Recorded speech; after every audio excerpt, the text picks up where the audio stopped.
Mari saudara, kita akan membuka kitab. Bersama istri kami sampaikan shalom dan salam sejahtera bagi jemaat Tuhan yang mengikuti pada dari handphone. Jadi, baik saudara, kita akan lanjutkan.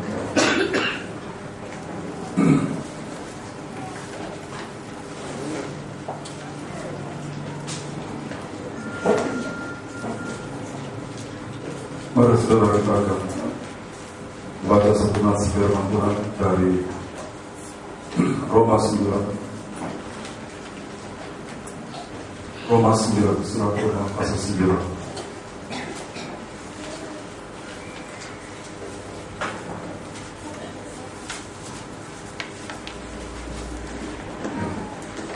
Ayat 6. Roma 9 ayat 6. Bagian A.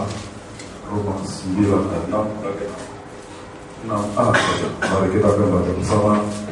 Akan tetapi firman Allah tidak mungkin gagal, ya, atau firman Tuhan tidak akan gagal, ya. Tidak akan benar begitu. Dengan kata lain, firman Tuhan tidak pernah gagal. Ya, amin. Ya, tidak pernah. Dan tidak pernah bisa lenyap, tidak akan berubah oleh karena waktu, perubahan karena waktu, karena situasi, iklim, kondisi. Tidak. Firman itu dia eksis, dan dia tidak tergantung dengan apapun yang ada di dalam dunia ini. Tidak seperti kita manusia yang bergantung dengan alam. Alam berubah, kita berubah. Alam baik, kita baik. Alam tidak baik, kita jadi tidak baik. Kacau balau. Ya, ini sekarang musim panas cukup ekstrim. Berapa minggu lalu dinginnya ekstrim, hujannya ekstrim. Ya, hanya tidak ada di Siantar itu hujannya malam itu sampai 19 derajat. Ya, sementara kami terus aktivitas Siantar Medan. Ya, dingin di Siantar, AC di mobil, masuk di Medan, itu lihat di temperaturnya 35 derajat di Medan, bahkan sampai 36. Wah, betul-betul. Nanti balik lagi 19 derajat. Dengan perubahan yang kita harus pergantian tempat yang begitu cepat, ya, dengan aktivitas yang tinggi. Kalau tidak fit, bisa sakit, ya, sakit di leher ini. Kita pakai AC salah, pakai AC juga salah, ya. Kita tutup semuanya, kisi-kisi mobil AC tutup semuanya, hanya di belakang dibuka, kepanasan buka satu sakit, ya. Saya ini tinggi, saudara, jadi sudah sampai saya kisi-kisinya agak ke atas kena kepala saya, ke bawah kena kaki saya. Punya mobil susah, tidak punya mobil susah. Karena itu kita harus mengucap syukur dalam segala perkara, ya. Baik saudara, akan tapi firman Allah tidak mungkin gagal, atau firman Tuhan tidak akan pernah gagal sampai kapanpun, berapa ribu tahun pun. Firman itu diucapkan keluar dari mulut Tuhan, itu tidak akan pernah termakan zaman. Saudara, firman Tuhan ini bisa diterapkan baik dalam segi yang rohani, bisa diterapkan dalam segi jasmani, bisa diterapkan dalam segala bidang, ya, dalam segi kesehatan, dalam kemiliteran, dalam bisnis, dalam studi, dalam apa saja, ya, cocok dia masuk. Saya pernah bicara tadi malam sama saudara-saudara, kalau kita punya mobil buatan Jepang, ada rusak, bawa ke bengkel, ke Ford atau BMW, itu buatan Eropa, ada yang tidak cocok, ya, mungkin yang cocok itu yang sama-sama buatan Jepang. Tapi kalau Tuhan tidak, dimanapun kita terapkan dia pas, karena dia yang sang mencipta, dia yang menciptakan segala-galanya. Baik saudara, ayat 21 masih kita baca bersama. Ayat 20 dulu. Ayat 20. Siapakah kamu, hai manusia, maka kamu membantah Allah. Terus, ya, ayo baca. Dapatkah yang dibentuk, terus, ya, ya, saudara berkaca, saudara cocokkan wajah saudara dengan yang lain.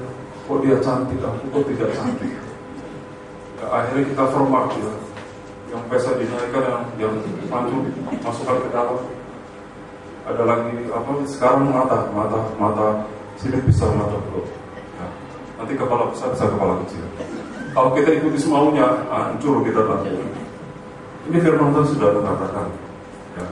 Saya ini kulitnya agak hitam. Biar saya mandi susu, mandi apa tetap begitu. Ya. Mengapa? Ayat 21. Apakah tukang periuk tidak mempunyai hak atas tanah liatnya? Terus, ya, gumpalan yang sama. Terus, satu benda dipakai pada tujuan yang mulia dan noble. Terus, satu benda lain dipakai untuk tujuan yang mulia. Ya, itu terserah dia. Mau kita diciptakan di golongan bangsa kafir, terserah dia. Mau kita diciptakan di golongan bangsa perjanjian Israel, ya itu terserah dia. Ya, itu hak ada sama Tuhan. Amin. Hak itu Tuhan yang punya. Kita tidak ada hak. Ya, kita bersyukur. Kalau dia punya kuasa, tukang periuk itu artinya voter, ya apa penjunan, ya dari tukang buat apa itu dari tanah liat, tanah lempuk itu voter dalam bahasa Indonesia. Ya, voter atau penjunan. Ya, terserah dia. Kalau dia nanti dia mau dibanting lagi, tidak apa-apa. Itu haknya dia. Ya. Tapi kalau yang rusak dia mau perbaiki, itu haknya dia. Hak itu ada sama dia. Kalau nanti dia ciptakan, kita akan melewati satu pengalaman yang pahit, yang getir, yang gawat, yang genting, yang berbahaya. Ya itu terserah dia. Itu haknya dia. Karena dia yang tahu apa yang akan terjadi hari esok. Ya. Saudara, mari kita akan katakan satu benda dipakai untuk maksud yang mulia, satu benda untuk yang binasa. Ya, 22, tolong Pak dibaca. Jadi kalau untuk menunjukkan mukanya dan menyatakan kuasanya, ya, Allah menaruh kesabaran yang besar terhadap benda-benda kemurkaannya, ya, yang telah disiapkan untuk kebinasaan. Terus, justru untuk menyatakan kekayaan kemuliaannya, ya, atas benda-benda belas kasihannya, ya, yang telah dipersiapkannya untuk kemuliaan. Siapa itu? Yaitu kita. Ya, kita baca. Yaitu kita yang telah dipanggilnya, bukan hanya dari antara orang Yahudi atau Israel terus, tetapi juga dari antara bangsa-bangsa lain. Terima kasih. Ya. Jadi kalau kita ini sebenarnya digolongkan benda yang tidak mulia, dibuat hanya jadi pecah. Tapi kalau kita menyadari kelemahan, keterbatasan, ketidakmampuan, ketidakberdayaan, dan kita datang pada penjunan Tuhan Yesus, maka dia akan menyatakan belas kasihan. Dan kita tahu saudara bahwa kepada siapa Tuhan berbelas kasihan, maka orang itu disiapkan untuk apa tadi? Untuk kemuliaan. Untuk kemuliaan. Nah, mari saudara. Tadi pagi memang saya jelaskan ini, tapi tidak mengapa, saya akan sampaikan kembali. Ada orang-orang yang disiapkan oleh Tuhan untuk jabatan-jabatan yang mulia. Disiapkan memang oleh Tuhan, dipilih oleh Tuhan, ditetapkan oleh Tuhan. Nomor 1 saya ambil saja Yusuf, yang digelar saya sudah berangkat. Yang kedua Daud, yang ketiga Daniel. Dan ini saya belum pernah berangkat, tapi kalau saya bisa sekilas saya akan sampaikan. Yang keempat gereja Tuhan, yang dia panggil itu. Amin. yang dipanggilnya bukan hanya dari orang Yahudi, tapi juga dari antara bangsa-bangsa lain, yaitu kita yang dipanggil. Di mana suara Tuhan di Injil? Ya, mari saudara, orang-orang ini ditetapkan oleh Tuhan, dipilih oleh Tuhan dari antara keluarga, dari antara sukunya, dari antara kaumnya, dari antara bangsa. Orang ini adalah orang-orang yang spesial. Orang ini tadinya tidak tahu bahwa kelak mereka akan jadi begitu. Hanya Tuhan memberitahu bahwa kamu nanti akan jadi orang-orang yang mulia di kemudian hari. Di mana tempatnya, ya mereka tidak tahu. Kapan waktunya pun mereka tidak tahu. Hanya Tuhan yang menetapkan.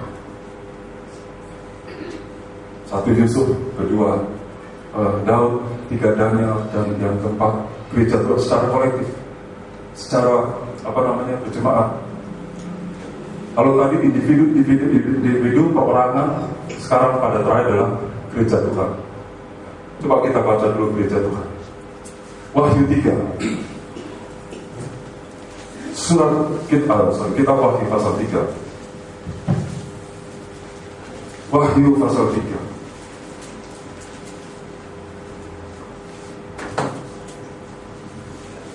Ya.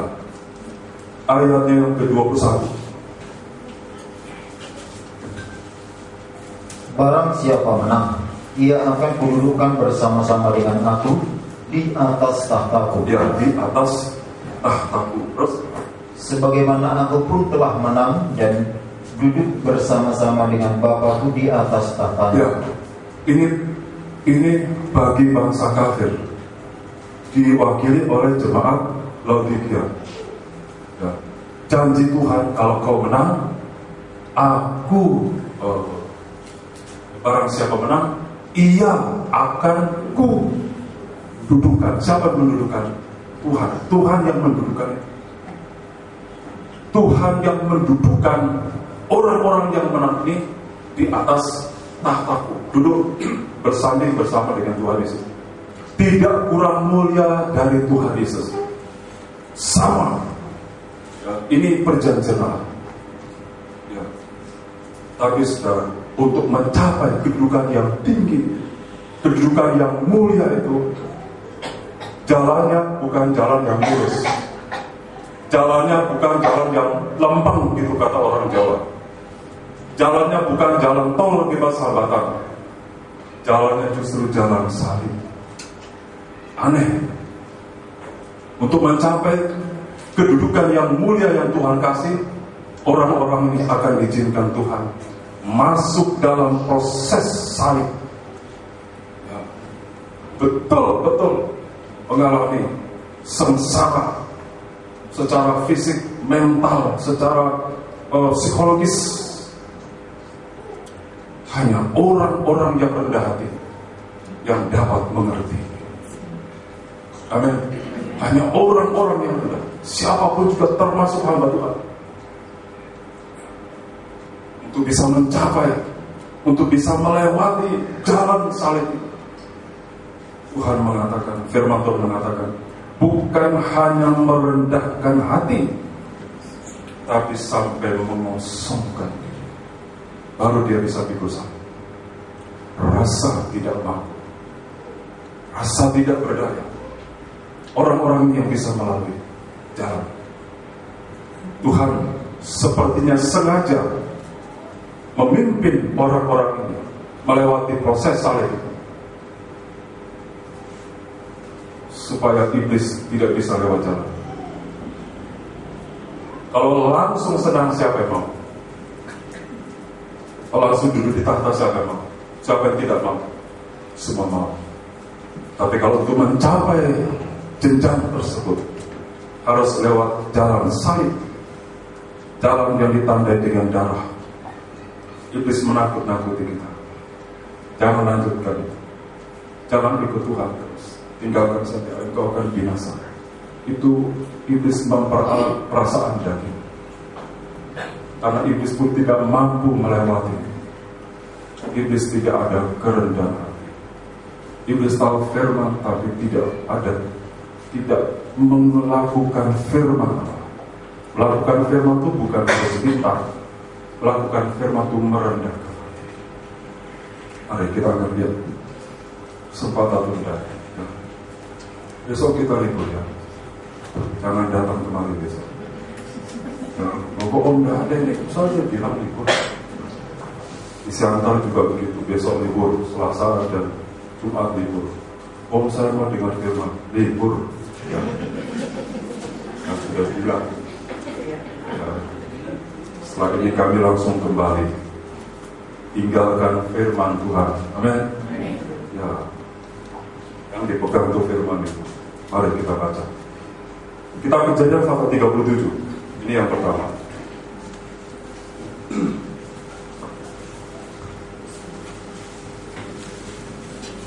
Ayat 5. Ayat 3.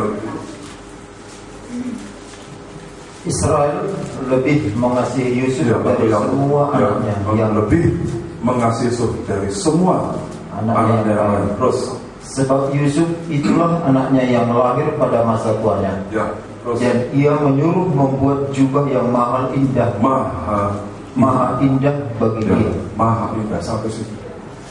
Jadi Yusuf ini sudah mengenakan jubah yang maha indah. Dengan kata lain, kedudukan Yusuf waktu itu sebagai anak yang ke-11, walaupun anak ke-11, tapi kedudukannya sudah begitu mulia dibanding dengan saudara-saudara lain. Sudah, mau diapakan? Sudah mulia. Tapi ingat, ini kemuliaan yang diberikan oleh siapa? Ayahnya, yang bernama Yakub. Itu kemuliaan dari ayahnya, belum kemuliaan dari Tuhan. Dan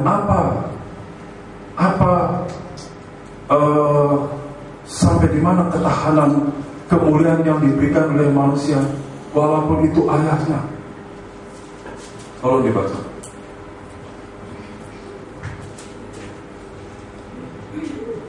Kita 18.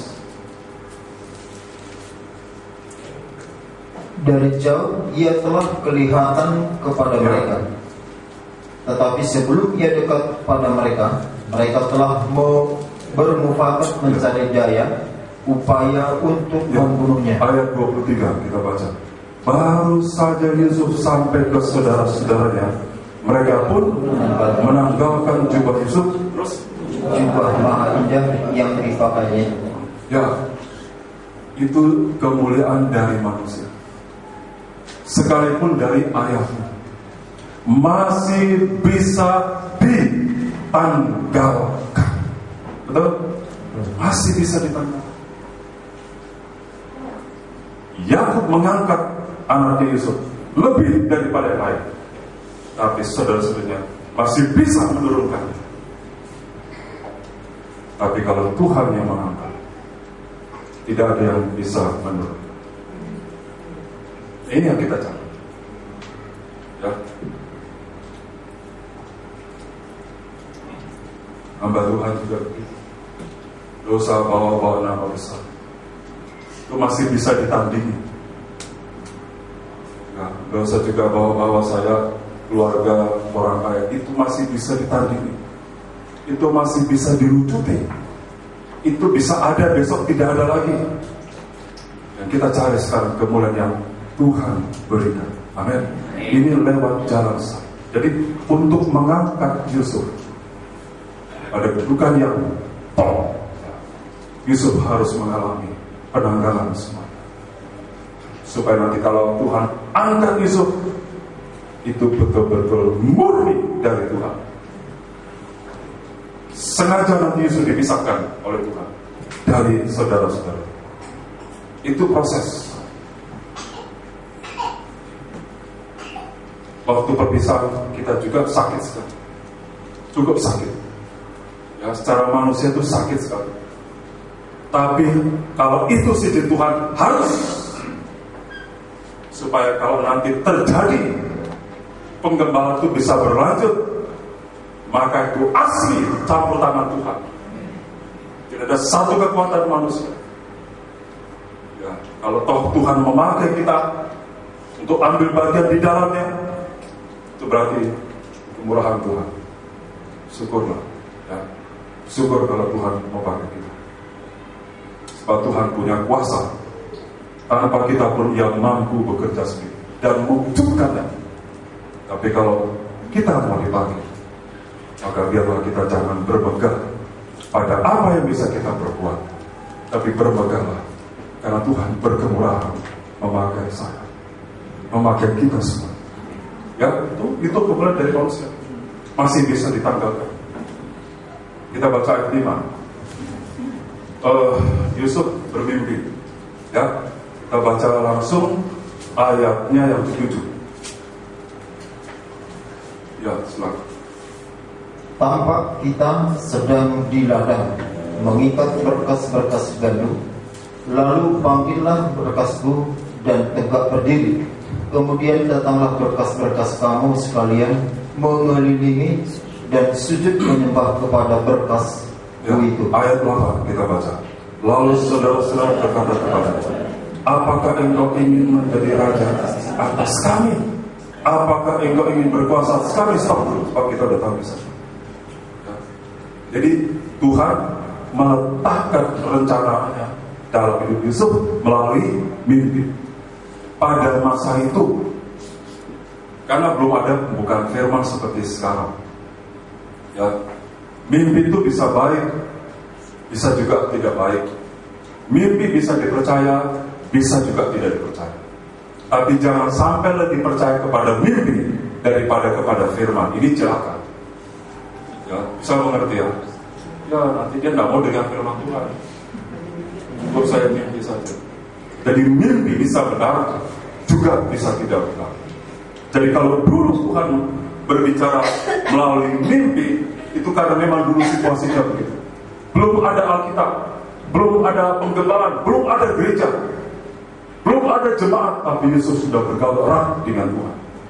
Nah, ini sudah ada jemaat, sudah ada gereja, sudah ada hamba Tuhan, sudah ada gereja-gereja juga. Luar biasa ini. Apanya? Kita baca saudara. Ayatnya kita tahu yang kedua adalah ia bermimpi pula ayat 9. Mimpi yang lain mirip tapi lebih mulia.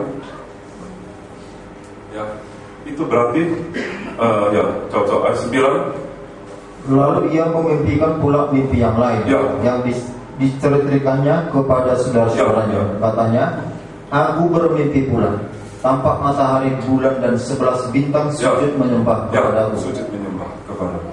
Sampai 2 kali. Kalau sekali, ya mungkin silam. Kalau sampai 2 kali, itu berarti benar-benar akan terjadi. Jadi bukan asal karena kelelahan, jadi mimpinya begitu. Nah, kalau sampai mimpi dengan hal yang sama bahkan lebih mulia, berarti ini benar-benar akan tergenapkan. Jadi pada zaman Yusuf itu Allah meletakkan rencana akan mempermuliakan Yusuf melalui mimpi. Itu diceritakan kepada semua saudara-saudara dan saudara-saudaranya. Tidak senang. Nah, kita lihat ayatnya ke-20. Silakan.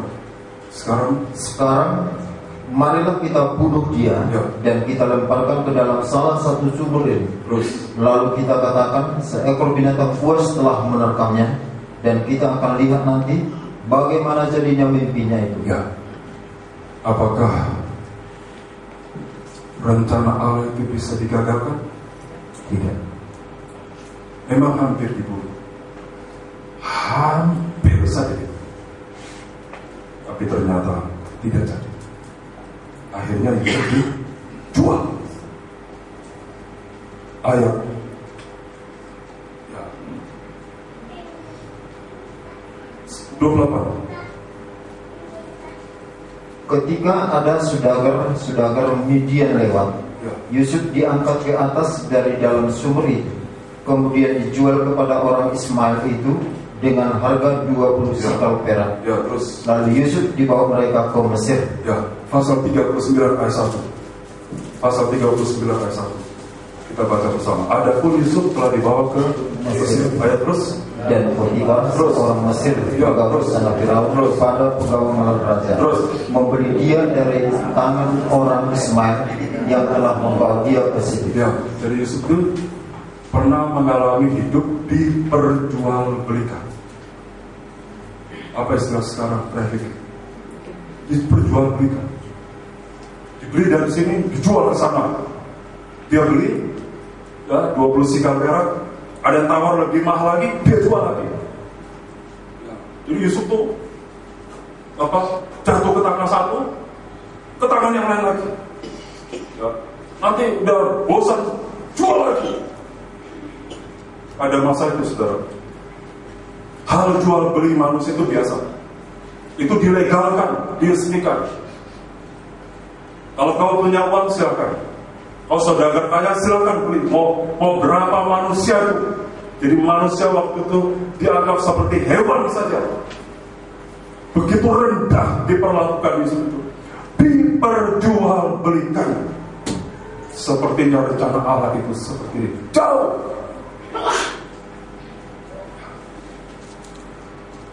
Kata dijual ini, satu, dia putus hubungan dari keluarga. Dia putus. Kalau Yusuf sudah dijual, mungkin di tengah jalan saudara-saudara melihat dia ditendangi, dia dipukuli, dia ditampar, dia nggak bisa buat apa-apa lagi. Karena sudah dijual. Biar papanya mungkin lihat, waduh nangis-nangis, oh nggak bisa karena sudah dijual. Dalam perjanjian jual beli itu dikatakan, saya menjual barang ini tanpa paksaan dan dalam keadaan sadar. Bayangkan saudara, transaksi itu terjadi tanpa ada tekanan-tekanan fisik. Secara sadar Yusuf itu dijual. Secara sadar saudara-saudara menjual adiknya. Itu satu, putus hubungan. Yang kedua, Yusuf waktu sudah dibeli, sejak itu Yusuf tidak punya hak lagi. Tidak ada lagi. Terserah yang membeli. Kalau saudara punya mobil, saudara jual transaksi, mau mobil itu direnovasi, mau apa nama istilah mobil? Dimodifikasi, ya, mau dibelah mobilnya, mau dibakar mobilnya. Itu aku kredit lama itu, 8 tahun itu. Dari anakku lahir sampai udah besar. Mau apa? Kan sudah dijual. Terserah yang punya itu, mau diformat sampai yang punya itu. Ini mobilmu dulu, kok udah lain? Ya terserah. Betapa sadisnya, betapa ngerinya perjalanan Yusuf. Orang yang mendapat perjanjian kemuliaan. Ayat 2 kalau kita baca. Tetapi Tuhan menyertai Yusuf sehingga ia menjadi seorang yang selalu berhasil dalam pekerjaannya. Ya. Maka tinggallah ia di rumah tuannya, orang Mesir itu. Ya. Tuhan menyertai Yusuf. Itu apa? Tuhan menyertai. Di dalam ayat 20,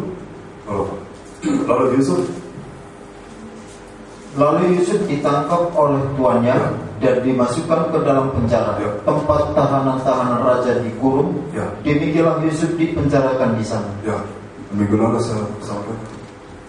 Yusuf waktu mempertahankan kesuciannya, karena ditarik oleh istri Potifar untuk berbuat dosa, Yusuf mengatakan, bagaimana mungkin aku melakukan kejahatan yang besar? Dari mana kekuatan Yusuf menolak itu?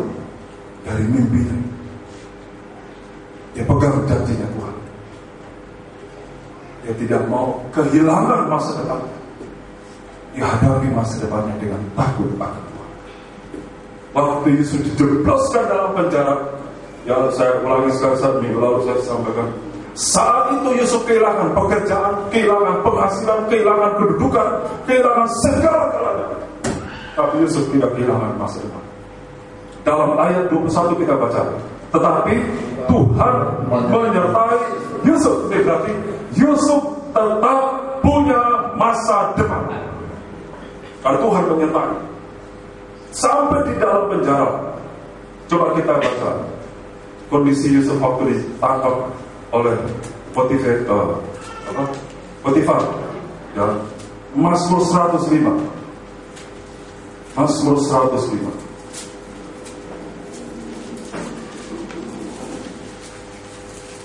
Ya. Ayat 18. Ini kita baca bersama.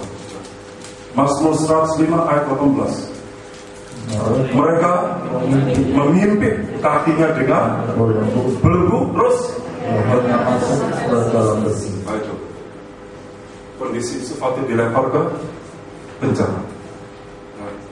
Waktu ditangkap, waktu dijual juga begitu. Kakinya dibelenggu, lehernya masuk ke dalam besi. Tapi Tuhan menyertai Yusuf. Itu apa?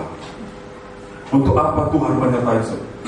Roma 8 mengatakan, Allah turut bekerja mendatangkan kebaikan bagi setiap orang yang mengasihi. Jadi Allah turut bekerja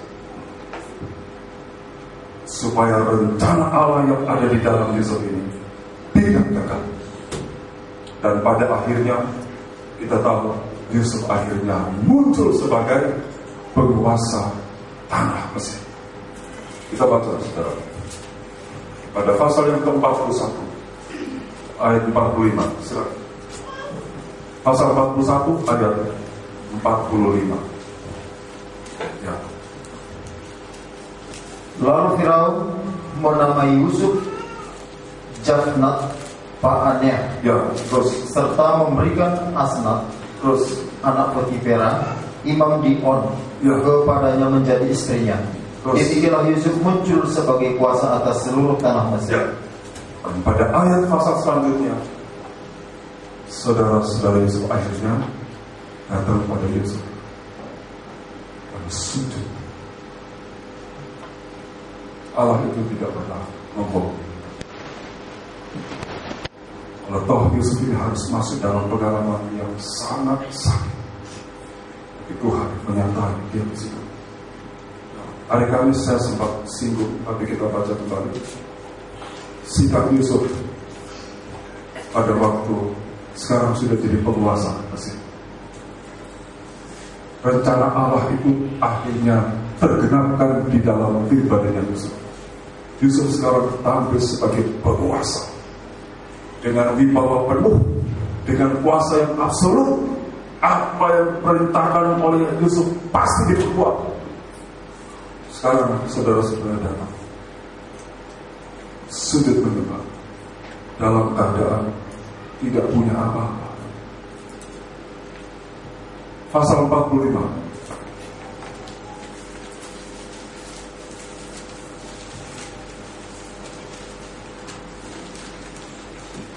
ayat 5.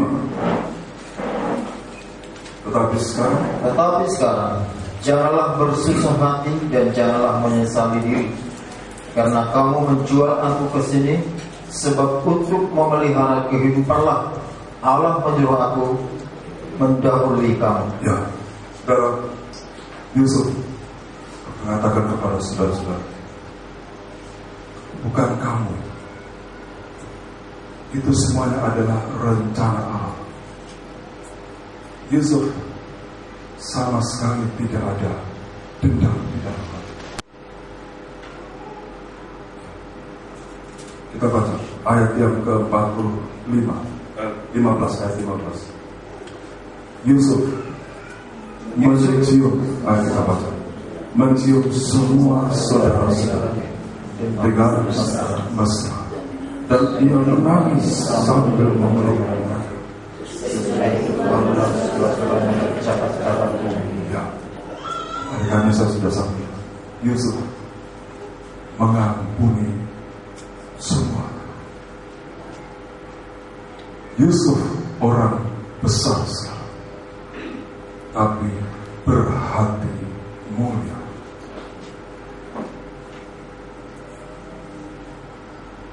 kesempatan untuk membalas, Dia pergunakan untuk mengampuni. Kenapa Yesus bisa mengampuni? Saudara-saudara, pada jelas-jelas mereka kejam. Kenapa Yesus bisa mengampuni saudara-saudara? Karena Yesus tidak pernah mengingat kesalahan saudara-saudara. Seorang suami tidak mampu mengampuni istri. Seorang istri tidak mampu mengampuni suami karena selalu ingat kejahatan. Seorang adik tidak mampu mengampuni kakak, dan sebaliknya. Di dalam anggota tubuh Kristus, di dalam fellowship hamba Tuhan, tidak mampu mengampuni karena selalu mengingat kesalahan orang lain. Padahal Tuhan Yesus dalam mengampuni kita tidak pernah ingat kesalahan kita. Seandainya Dia ingat kesalahan kita, takkan pernah Dia bisa mengampuni. Dan kita jadi orang yang terhilang, orang malang, orang yang sial, hidup hanya untuk dihancurkan, musnah. Karena itu kita harus ingat. Jadi pagi saya sampaikan, dalam hidup pengalaman saya 2 kali diusir oleh hamba Tuhan. Usir betul-betul. Kalau saya sudah punya uang, tidak apa-apa. Saya belum punya apa-apa. Lu tidur numpang, makan aja numpang, usir. Yang satu lagi, musir lagi. Bukan orang tua saya, ini hamba Tuhan. Sampai ada hamba Tuhan memfitnah saya waktu sekolah kita supaya saya dicoret namanya. Dan dia katakan, kalau si Michael bisa tembus sekolah kita, iris jari kelingking saya. Bayangkan sampai begitu. Tuhan izinkan saya masuk. Ketemu 15 tahun kemudian dengan kondisi yang berbeda. Bagaimana?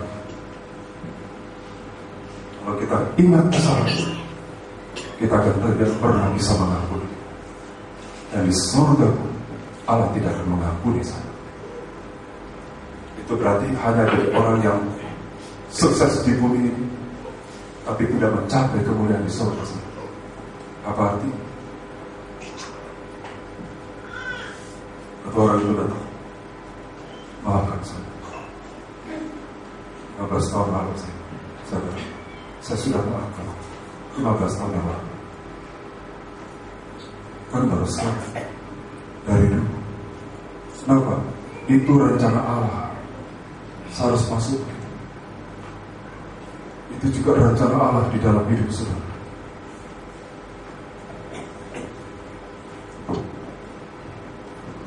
Yesus mengampuni saudara-saudara. Yang pertama. Yang kedua, Yesus memelihara hidup semua saudara-saudara. Dan tanah proses sampai kapan? Sampai 10 tahun? Sampai mati. Saudara-saudara itu dipelihara sampai mati. Yesus bukan hanya mengampuni saudara, Yesus juga berbuat baik. Berbuat baik itu jangan dibatasi. Jangan membatasi kita berbuat baik. Galatia, surat Galatia.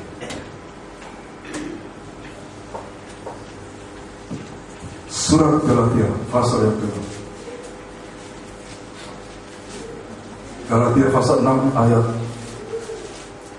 yang ke-9. Galatia 6 ayat 9. Ya, silakan. Janganlah kita jemu-jemu berbuat baik. Ya, jangan bosan-bosan berbuat baik terus. Karena apabila sudah datang waktunya, kita akan menuai ya, jika kita tidak menjadi lemah. Ya, terus kita baca ayat 10. Karena itu, selama masih ada kesempatan bagi kita, terus baik kepada semua orang, tetapi terutama kepada kawan kita sendiri. Amin. Mau? Harus.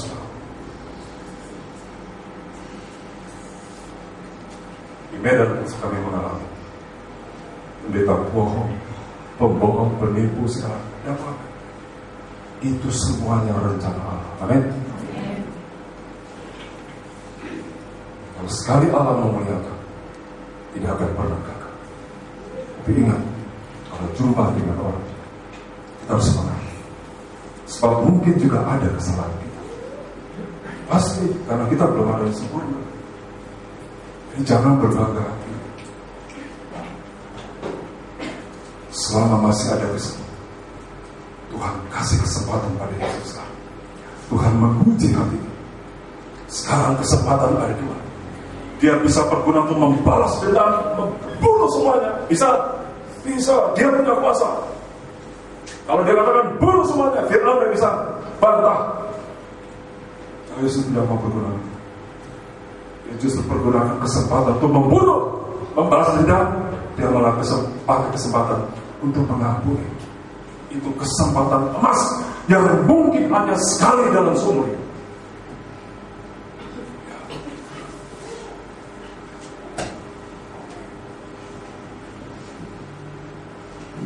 Tuhan melihat hati.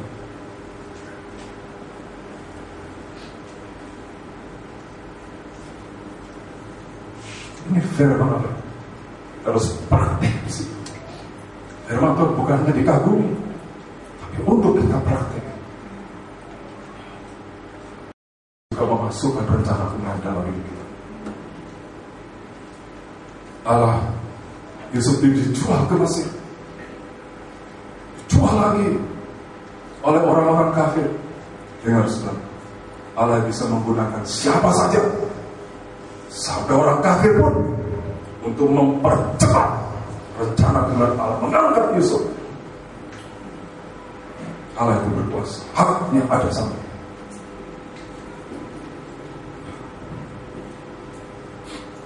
Kalau Yusuf tahu itu semuanya rencana Allah, maka Yusuf telah marah-marah. Begitu.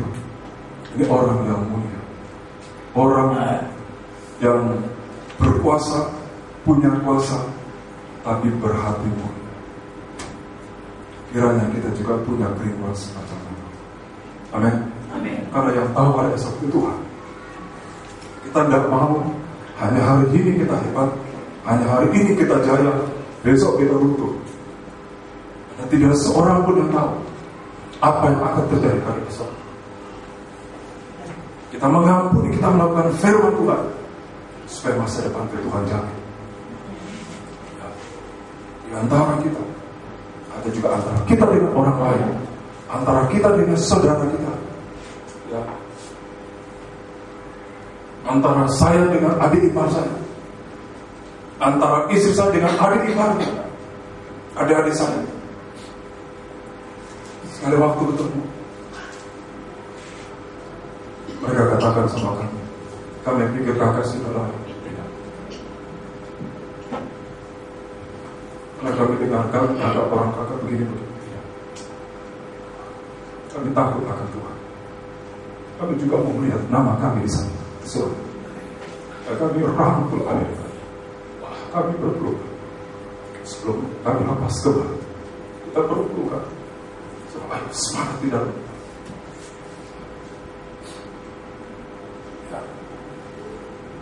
Yang kedua, jadi dia orang besar, tapi jalannya begitu.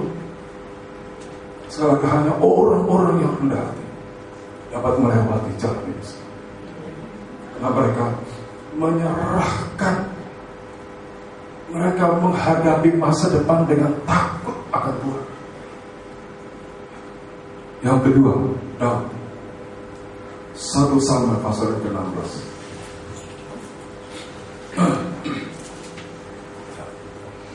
Ayat yang ke-12. 1 Samuel 16 ayat 12.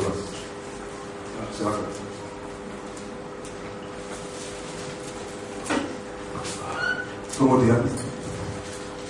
Kemudian disuruhnyalah menjemput dia. Ia kemerah-merahan, matanya indah dan parasnya elok. Lalu Tuhan berfirman, bangkitlah, uratilah dia, sebab inilah dia. Ya, inilah dia yang akan jadi raja. Terus Samuel mengambil tabung tanduk dan berisi minyak itu dan mengurapi Daud di tengah-tengah saudara-saudaranya. Sejak hari itu dan seterusnya berkuasalah roh Tuhan atas Daud. Lalu berangkatlah Samuel menuju Rama. Ya, saudara, Daud diurapi itu jadi apa? Jadi raja. Disiapkan akan jadi raja. Tapi bukan hari itu, karena Saul masih raja. Tapi Daud sudah diurapi. Sejak hari itu berkuasalah roh Allah atas Daud. Jadi waktu Daud itu diurapi di tengah-tengah saudaranya, dengan saudaraku, saat itu juga Daud orang yang paling mulia di antara saudara-saudara. Bahkan di seluruh Israel tidak ada yang lebih mulia dari Daud, karena ada roh Allah. 1 Petrus pasal 4 mengatakan, jika engkau mengalami sengsara bukan karena dosa, jangan kamu lemah hati, jangan kamu takut.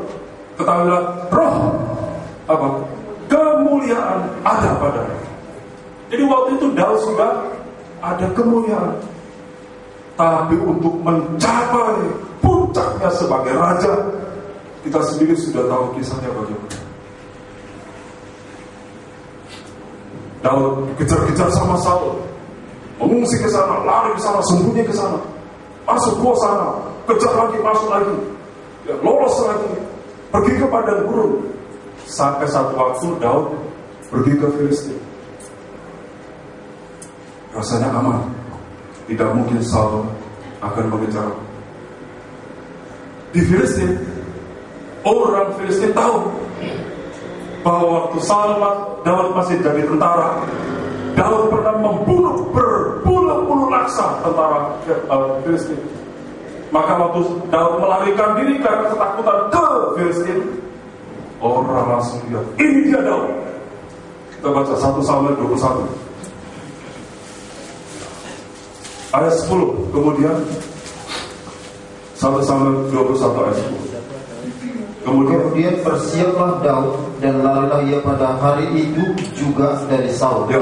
Sampailah ia kepada Akis, raja kota Gad. Ya.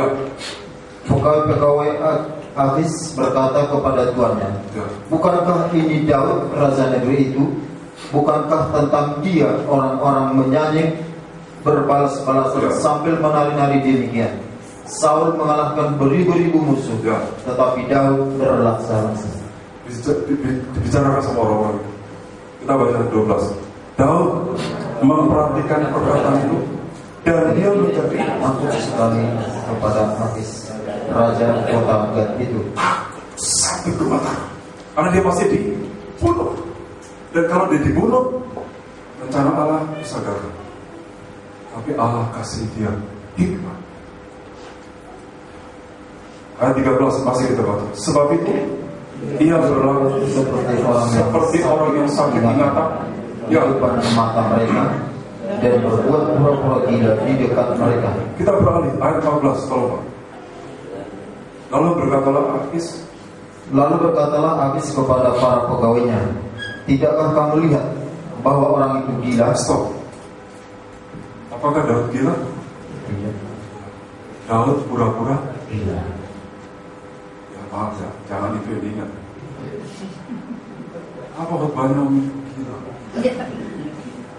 Ini pas di sini. Ini pengalaman hidup. Ya. Dengar saudara, Daud ini pura-pura jadi orang gila sampai orang lain melihat dia seperti gila beneran. Gimana actingnya?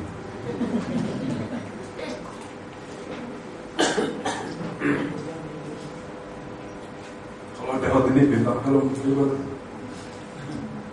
sampai orang lain tuh raja Akis ini, dia datang Daud lagi, bikin seperti gila, entah gimana caranya sampai lidahnya air mengalir. Terus raja ini mendekati, dekat lagi, sudah dibuka kan? Ini udah gila.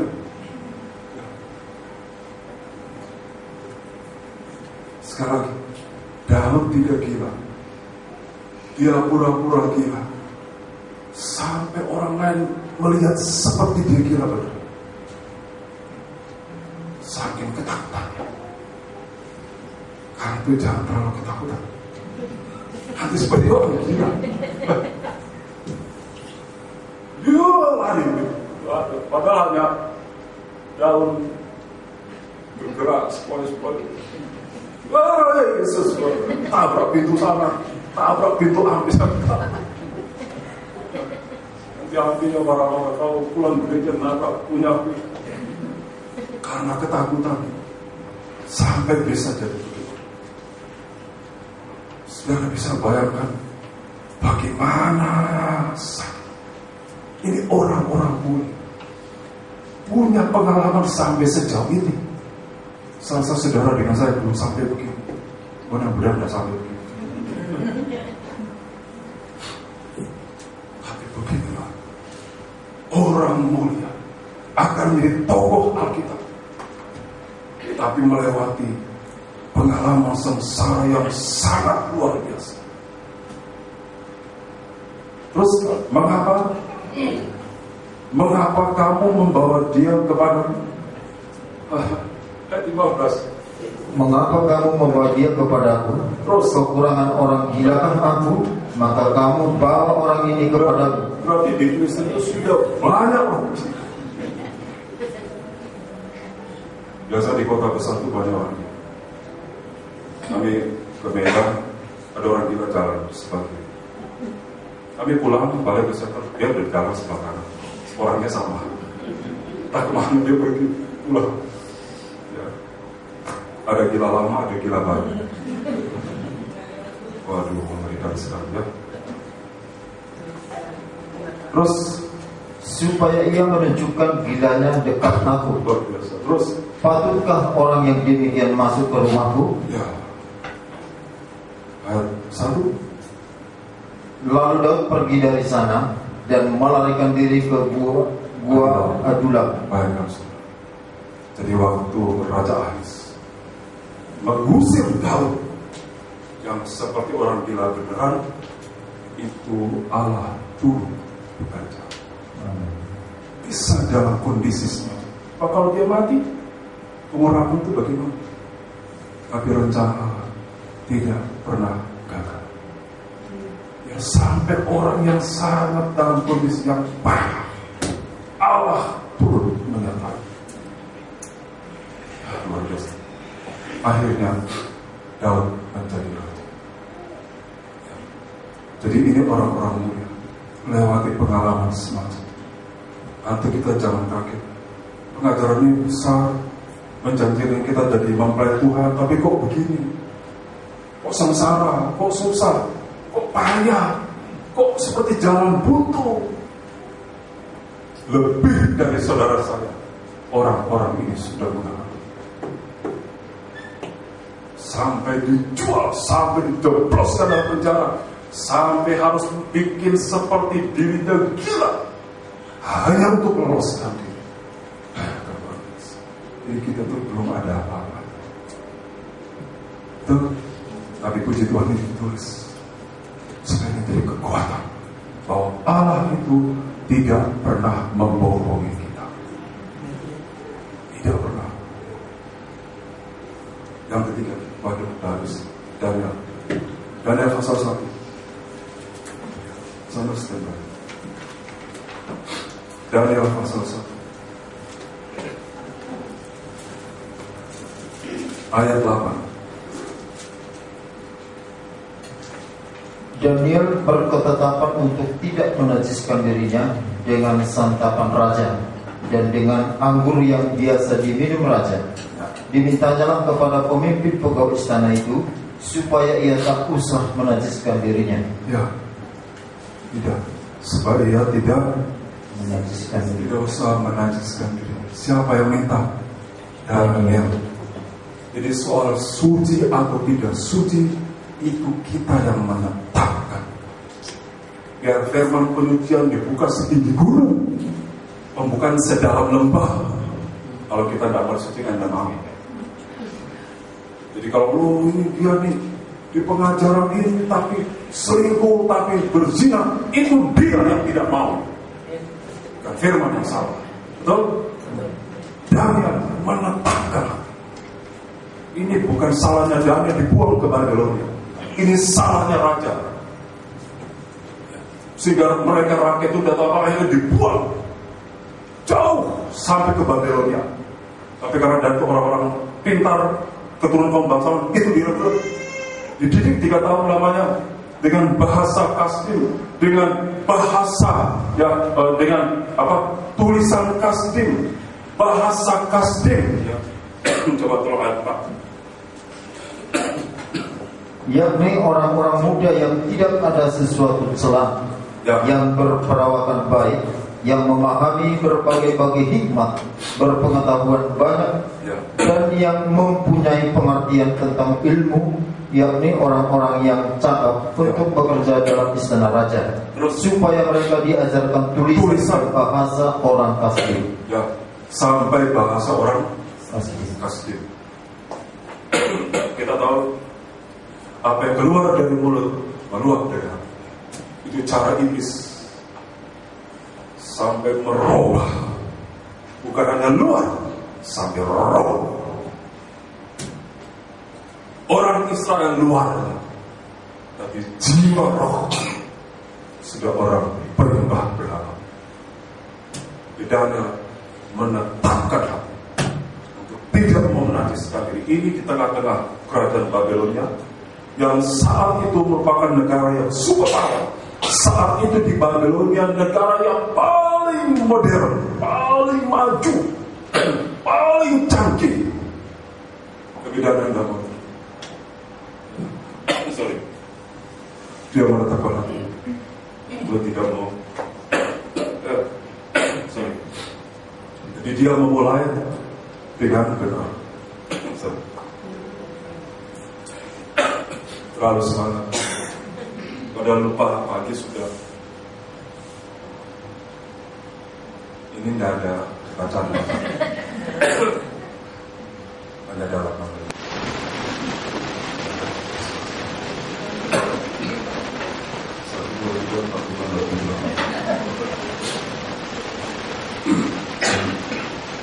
Sudah. Kenapa dia tidak mau menajiskan? Suatu waktu dia mengalami satu hal kritis. Siapa yang tidak menerima bantu kalah, maksudnya dia berdoa untuk mengartikan ini. Tuhan kasih. Kenapa kita tidak mau menajiskan itu?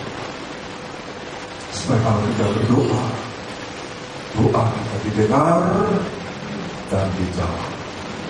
Dan yang memulai tidak. Banyak orang memulai dengan yang salah, padahal ada kesempatan untuk memulai. Ini orang besar. Kita tahu kisah bagaimana dia dibuang berbuah sini. Bagaimana dia berakhir. Dia kudus. Dia bagi dia hubungan dengan Allah yang tadi jauh lebih besar, jauh lebih penting daripada segala. Karena suatu kalau Allah mau, Allah bisa. Dan yang terakhir, gereja. Mari kita cepat pada pasal Kisah Rasul. Oh, kita mau ke dalam Kisah Rasul. Kami satu dulu dari barat. Dia terakhir. Sorry. Ya, maaf. Kisah Rasul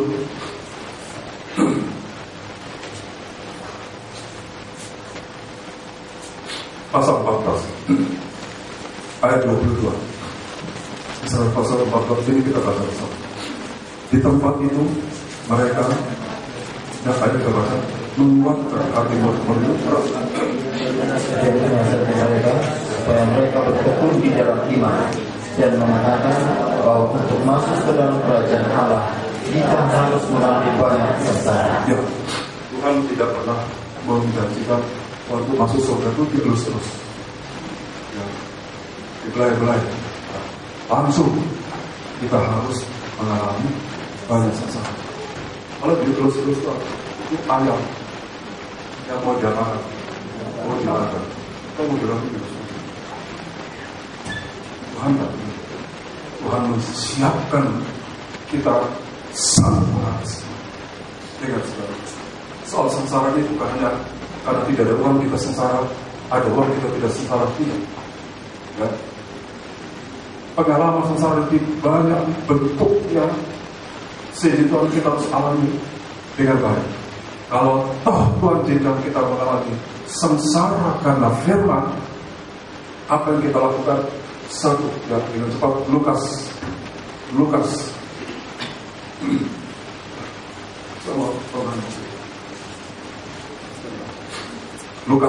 ya, di Lukas pasal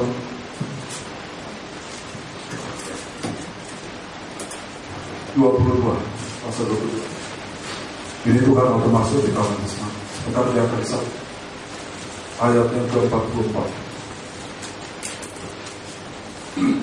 Lukas 22 ayat 44. Ia sangat ketakutan dan makin bersungguh-sungguh berdoa.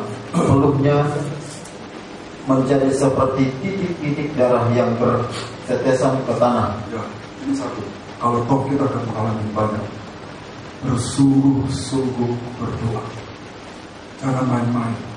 Jangan ya kalau ingat kita sungguh-sungguh lebih dekat lagi, lebih tingkatkan intensif. Berdoa itu penting supaya kita itu ada satu rasa Tuhan itu menyertai.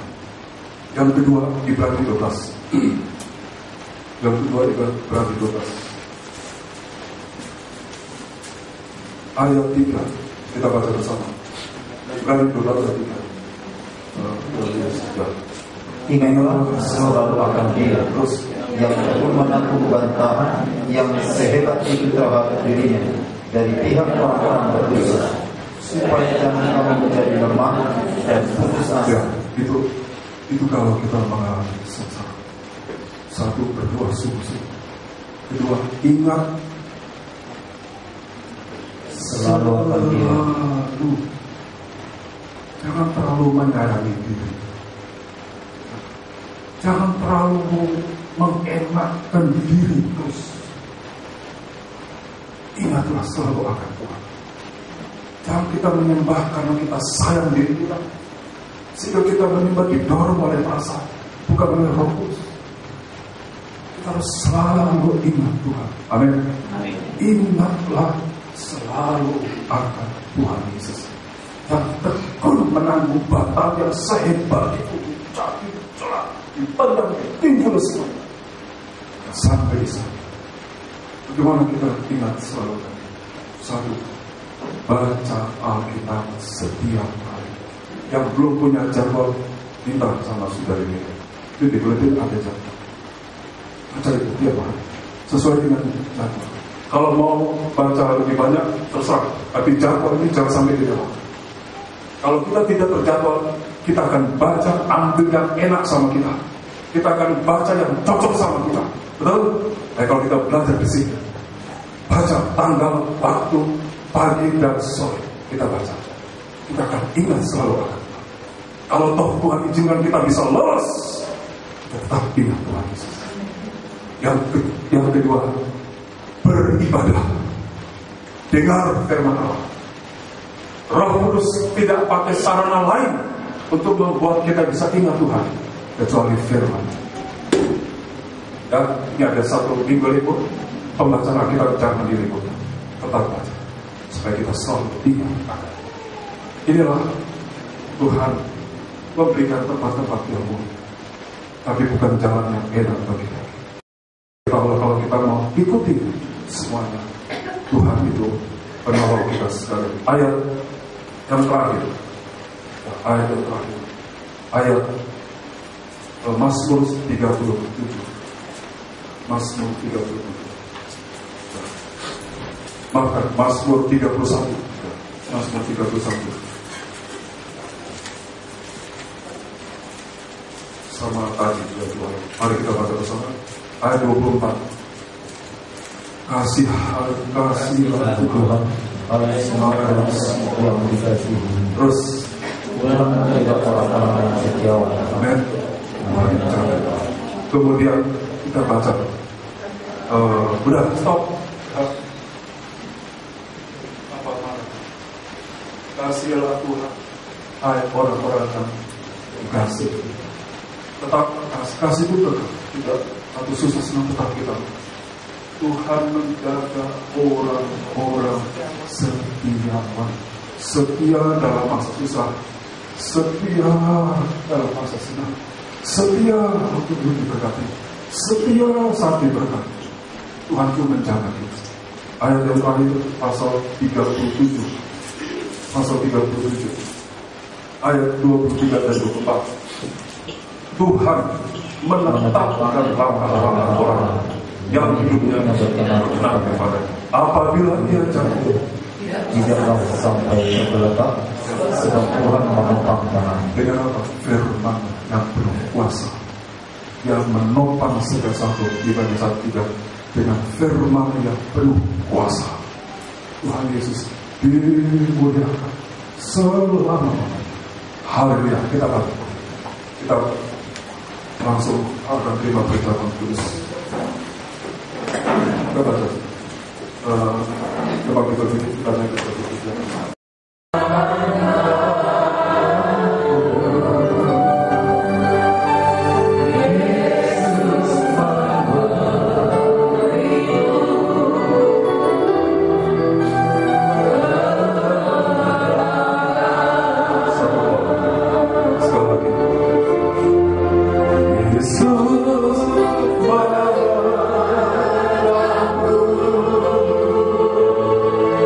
Yeah.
bersabar.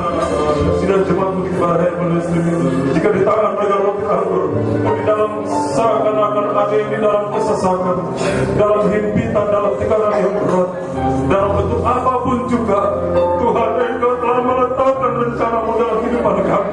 Kami belum dipanggil Engkau. Engkau telah meletakkan rencana-Mu yang tidak akan ada yang bisa menggagalkan itu. Sekali Engkau menyertai, Engkau tetap menyertai. Pada kami menyembah, di situ kekuatan kami, di situ kekuatan kami menatap hari esok. Terima kasih, terima kasih, terima kasih Tuhan. Namun kalau toh kami ada salah kurang kesilapan, kami juga mau diperbaiki. Bapak kami ini debu tangan yang penuh dengan kelemahan. Mungkin ada kesilapan dalam berkata-kata, kesilapan dalam cara pandang kami, menilai orang lain. Tuhan, hari ini kami bertobat dalam nama Yesus. Karena Engkau lah yang punya hak itu semuanya. Engkau mau jadikan kami semua satu keluarga Allah yang besar. Kami saling mengasihi. Engkau lah anak sulung di antara kami semua. Engkau sudah memeluk kami dengan darah. Engkau sudah memeluk kami. Engkau sudah memperdamaikan kami, agar kami pulang nanti dengan damai sejahtera. Seperti Yesus memeluk semua saudara-saudaranya, dan mereka pulang dengan damai sejahtera. Mereka kagum akan karya Allah yang luar biasa. Makasih Tuhan. Taruhkan berkat-Mu di atas tubuh dan darah-Mu. Sekali lagi, jemaat-Mu begini banyak atau tidak jemaat mereka berada. Jika di tangan mereka dan mereka kuduskan Tuhan jadi tubuh dan darah-Mu. Dalam nama Tuhan Yesus, kami sambut tubuh dan darah Tuhan. Haleluya. Amin. Serahkan dulu, kita angkat pujian Psalm nomor 118. Yerusalem baru. Satu kali.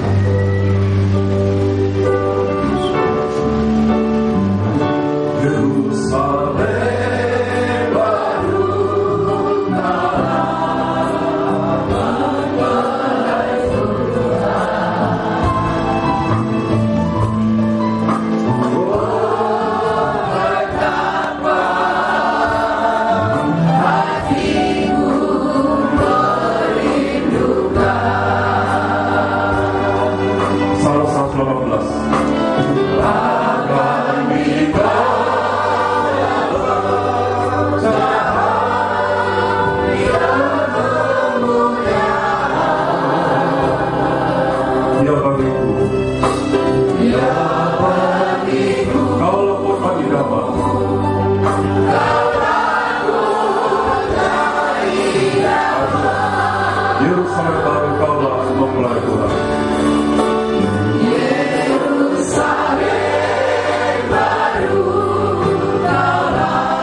Tuhan lebih tinggi dari kepala.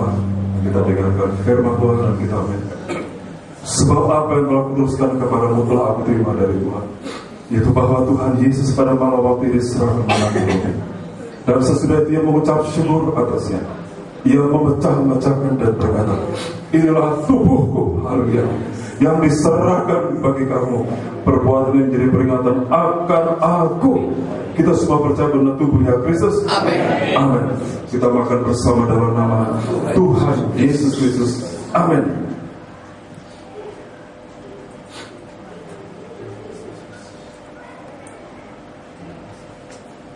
Haleluya. Angkat cawan Tuhan. Lebih tinggi dari Tuhan. Demikian juga yang mengambil cawan sudah makan lalu berkata, cawan ini adalah perjanjian baru yang dimeteraikan oleh darahku, haleluya, yang ditumpahkan untuk pengampunan dosa. Perbuatlah setiap kali kamu meminumnya menjadi peringatan akan aku. Sebab seberapa banyak kali kamu makan roti dan minum cawan ini, kita semua memberitakan kematian Tuhan Yesus sampai dia datang kembali. Sampai dia datang kembali. Kita semua percaya bahwa darahnya Kristus. Amin. Amin. Kita minum bersama dalam nama Tuhan Yesus Kristus. Amin. Musik refrennya ini. Kita terima kasih.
Teguhkan dalam hati kami, berkati kami semua, dan kami akan berkorban untuk pekerjaan dalam nama Tuhan Yesus.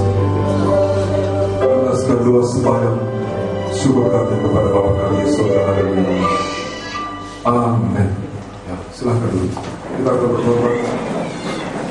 Sementara kita siapkan pujian segala puji syukur. Sekali lagi saya mau omongkan,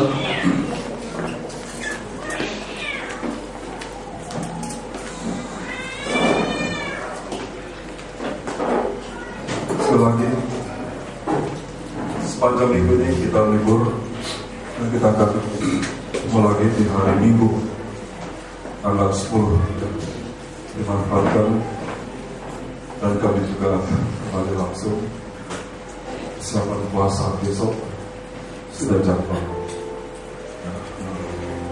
Pulang baik-baik kendaraan sebagai cukup padat jalan, hati-hati di dalam membawa kendaraan. Puji Tuhan, kita ada pujian segala puji syukur hanya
perkara ya Tuhan yang luar biasa. Kami ini pada dasarnya orang yang keras, orang yang sombong, orang yang lemah. Tapi biar Tuhan didik kami dengan keras, tanpa kami, agar kami menjadi penjunan yang tidak di mata Tuhan.